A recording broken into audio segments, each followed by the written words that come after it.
The house felt different that morning, as though it had taken a deep breath and was holding it. Rain ticked against the kitchen windows in quick, nervous patterns, a steady percussion that made the silence inside sharper. I stood at the counter with a mug of coffee cooling between my hands, watching the gray daylight slide reluctantly across the floorboards. Every creak of the old place sounded amplified, timbers groaning, pipes sighing, a faint rattle as the wind worried the gutters. Clara hadn't come upstairs yet. Normally, she would have padded in by now, still half asleep, hair a wild halo as she rummaged for tea. But for the past week, her habits had frayed, the easy rhythms between us unraveling thread by thread. Lights burned in the basement long past midnight. Doors closed softly at odd hours. I told myself it was nothing. Work stress, a new hobby she wanted to keep private. But the thought never stuck. That morning, the strangeness had a texture I could almost feel on my skin.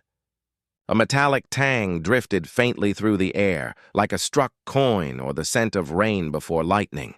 Beneath the patter of the storm, I caught something else, a low, pulsing hum, steady and distant, as if the house itself had found a heartbeat. I set my coffee down and walked to the top of the basement stairs. The door was shut, but a thin line of light leaked from beneath it, an anemic yellow that seemed to throb with the hum. I pressed my ear against the wood. Nothing. The moment I leaned in, the sound evaporated, leaving only the normal hush of a rainy morning. Back in the kitchen, unease settled heavier on my shoulders. Memories of childhood ghost stories surfaced unbidden, our grandmother warning us never to ignore the quiet places of a house. "Stillness hides movement," she used to say. I shook the thought away, trying to laugh at myself.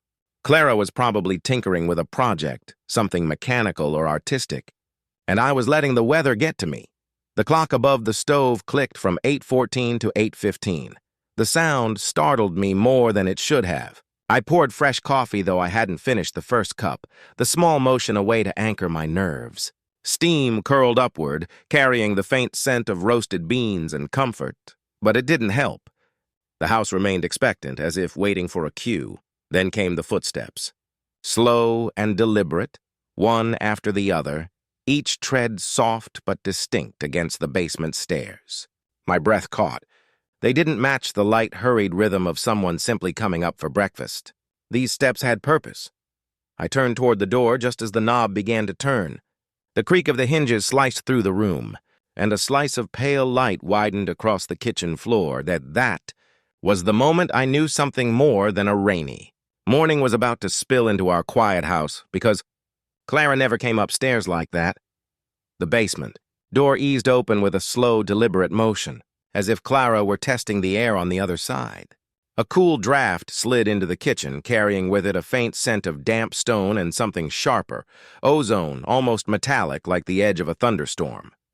My heart thudded in my ears. Clara stepped into view. The first thing I noticed was her expression, not startled or apologetic, but fiercely intent, as though she'd been walking toward this moment for hours. Her skin was pale, the natural flush in her cheeks replaced by a fragile glow that seemed borrowed from the weak morning light. But my eyes snagged on the object she carried. It was a glass jar, medium-sized and perfectly clear, wrapped halfway in a strip of dark cloth as if to shield it from prying eyes. Droplets of condensation clung to the inside, catching the kitchen's dim light like beads of mercury. Beneath that mist, something shimmered, soft and intermittent, like the pulse of a firefly or the slow breathing of an ember. The faint humming I'd heard earlier came from it, low and musical, vibrating through the air in a way I could almost feel in my teeth. Clara's grip was firm, both hands cradling the jar as though it might leap from her arms if given the chance. She shut the basement door behind her with a quiet click, eyes never leaving the strange object. "What? What is that?"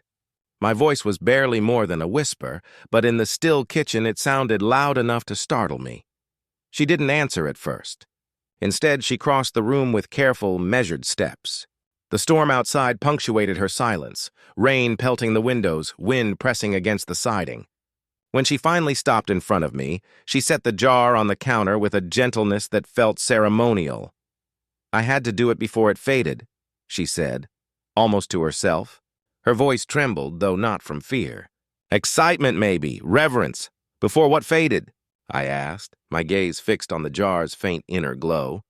The light inside pulsed once, as if responding to my question. Clara looked up then, and the intensity in her eyes rooted me to the spot. "You wouldn't believe me if I told you," she said. But I couldn't wait any longer. It was slipping away. The humming deepened, resonant enough to stir the air between us. A subtle vibration rippled through the countertop beneath my fingertips. I wanted to step back, to demand an explanation or simply flee the kitchen altogether, but curiosity welded me in place. Whatever lived in that jar, light, sound, memory, something entirely unknown, seemed to be aware of us, listening. Clara reached out and brushed the cloth aside, revealing the jar completely. The glow inside brightened, swirling into a faint spiral. She smiled then, a small, secretive curve of her lips that was equal parts triumph and dread. "It's alive," she murmured, "and it remembers." The words hung between us, impossible and undeniable, while the jar's soft radiance pulsed like a second heartbeat in the storm-dark kitchen. For a long moment, neither of us moved. The jar's pale glow threw shifting patterns across the walls, as if tiny ghosts of light were trying to escape. My breath caught in my throat, not just from fear, but from a peculiar recognition. Something about the rhythm of that pulse felt familiar, though I couldn't name why. Clara finally broke the silence. "I know how this looks," she said softly, eyes fixed on the jar. "But it's not a trick. It's real. I captured a moment." "A moment," I repeated, tasting the words as though they might explain themselves. She nodded, the faintest smile ghosting across her face. "Not a memory exactly, more like the thing that memory leaves behind. The echo that lives after the sound is gone." I shook my head. "Clara, that's—" I wanted to say impossible, but the word felt hollow against the hum of the jar, which seemed to swell in quiet defiance. She drew a slow breath, then began to tell me everything. The story tumbled out in uneven fragments, how she'd been waking at odd hours for weeks, pulled from sleep by a low vibration she first mistook for the furnace. How she'd followed it down to the basement one night and found a subtle shimmer in the air, like heat rippling off asphalt. It gathered near the far wall, barely visible unless you let your eyes unfocus. "I thought I was dreaming," she admitted, her fingers tracing the curve of the glass. But every night it came back. I started to feel it wasn't just sound or light. It was something alive, something calling. I wanted to interrupt, to ground us back in sense, but her voice carried an urgency that pinned me in place. "Last night was different," she continued. "It was stronger, like it might disappear if I didn't act. I remembered what Dad used to say about holding on to moments before they vanish." Her eyes flicked to mine, and I felt the old ache of our shared loss tighten in my chest. Dad. Gone 2 years now. A silence we'd never quite learned to live with. Clara's voice wavered. "I set the jar on the floor just to see. And the air," she gestured vaguely, "it flowed into it. Like water finding a shape. I don't know how else to explain it. When the light faded, this was all that was left." I stared at the swirling glow. A memory of Dad's laugh, deep and warm, the kind that filled a room, brushed against me like a breeze. Impossible. Yet for a heartbeat I could almost hear it, faint and far away. "Clara, if this is some hallucination—" "It isn't." Her voice steadied, sharp with conviction. "I think it's him, or a part of him, the echo of the night he died. And now it's ours to keep, before time swallows it completely." The jar pulsed again, brighter, as though agreeing. I should have argued, should have turned away. Instead, I found myself leaning closer, heart hammering, drawn toward that shimmering fragment of something we'd lost, but maybe, just maybe, had never entirely left. The jar's glow had grown stronger by the time evening settled over the house. Outside, the storm raged harder, wind moaning through the eaves and driving rain sideways against the windows. Inside, the kitchen lights flickered in irregular bursts, as if the wiring had suddenly aged a decade. Every time the bulbs dimmed, the jar's light swelled, filling the room with a cold, silvery brilliance that made the shadows dance like living things. I could feel the vibration now, not only beneath my fingertips but deep in my chest, a slow, resonant thrum that seemed to sync with my heartbeat. Clara cradled the jar again, her face luminous in the strange light. Her pupils were wide and unblinking. "Do you hear it?" she asked. I nodded, though the word "hear" didn't quite fit. The sound was everywhere and nowhere, a pressure in the bones more than in the ears. Beneath it threaded faint whispers, like distant voices carried on the wind. I strained to catch words, but only sensed fragments. A sigh, a laugh, the echo of a name that might have been mine. Clara set the jar on the table. The air around it seemed to ripple, as though the glass were radiating heat, though when I reached toward it, the surface was icy cold. My fingertips tingled. "This is what I meant," she said, her voice both awed and unsettled. "It's not just memory. It's alive. It wants to be heard." Before I could answer, the house responded. The hum deepened, rattling the plates in the cupboards. A framed photograph leapt from the wall and struck the floor, its glass shattering in a burst of sound that felt like a punctuation mark. My pulse spiked. "Clara, we need to stop this." I stepped back, but she stayed rooted, eyes locked on the swirling light. "You don't understand," she whispered. "It's showing us something." The jar's interior shifted, the glow spiraling faster. Shapes emerged in the light, swaths of color forming fleeting images. A silhouette of a man turning toward us, the outline of the old oak tree in our childhood yard. A spark of golden laughter I swore I could almost hear. My throat tightened, then the temperature dropped. A mist bled across the kitchen floor, tendrils of cold that curled around our ankles. The storm outside receded to a dull roar as though the house had been cut off from the world. "Clara, please," I said, but my voice sounded small, muffled. She didn't move. The jar pulsed once, twice, then flared so bright I had to shield my eyes. The whispers sharpened into a chorus, layered voices overlapping, urgent and pleading. One voice, deep and familiar, rose above the rest. "Let me go." I froze. The words were unmistakable. Clara's hand hovered over the lid. "Do you hear him?" she breathed. The house trembled, a deep shudder that rattled the floorboards. Somewhere upstairs a door slammed of its own accord. I reached for her arm, but the jar's cold radiance surged between us, a barrier of light and sound. The air smelled of ozone and wet earth, like the moment just before lightning strikes. Something in that glow, something that once belonged to our father, was no longer content to stay contained. The house felt as though it were holding its breath. Every sound beyond the jar's resonant hum, rain, wind, the groan of timbers, had fallen away. Only the low, thrumming pulse remained, vibrating through the floor and into my ribs like a second heartbeat. The jar stood between Clara and me on the table, its cold light expanding and contracting as if alive. Clara's hand hovered over the lid. Her eyes, wide and fever-bright, reflected the glow until it looked as though the light came from within her. "It wants to be free," she whispered. "Can't you feel it?" I swallowed, the dryness in my throat making speech difficult. "I can feel something," I admitted. "But that doesn't mean we should open it." She glanced at me, searching my face for an ally. "It's him," she said. "Dad, I know it. He's asking to be released." The words struck a tender place in me. For an instant, I thought I heard his laugh, the deep, warm rumble that used to fill our evenings, curling at the edges of the hum. My chest ached with memory. But the whisper that had spoken earlier, "Let me go," was threaded with a desperate strain I couldn't ignore. "What if it isn't him?" I asked quietly. "What if it's something else, something we can't control?" The jar's light flared, spilling cold brilliance across the walls. The entire room vibrated, a deep resonance that made the cabinets rattle. Clara's hair lifted slightly as though a breeze circled her. She didn't flinch. "You don't understand," she said. "If we leave it, it fades. He fades. This is our only chance." I reached for her wrist, but a sudden crack of thunder shook the house and made me stumble back. The storm outside had returned full force, wind shrieking along the eaves.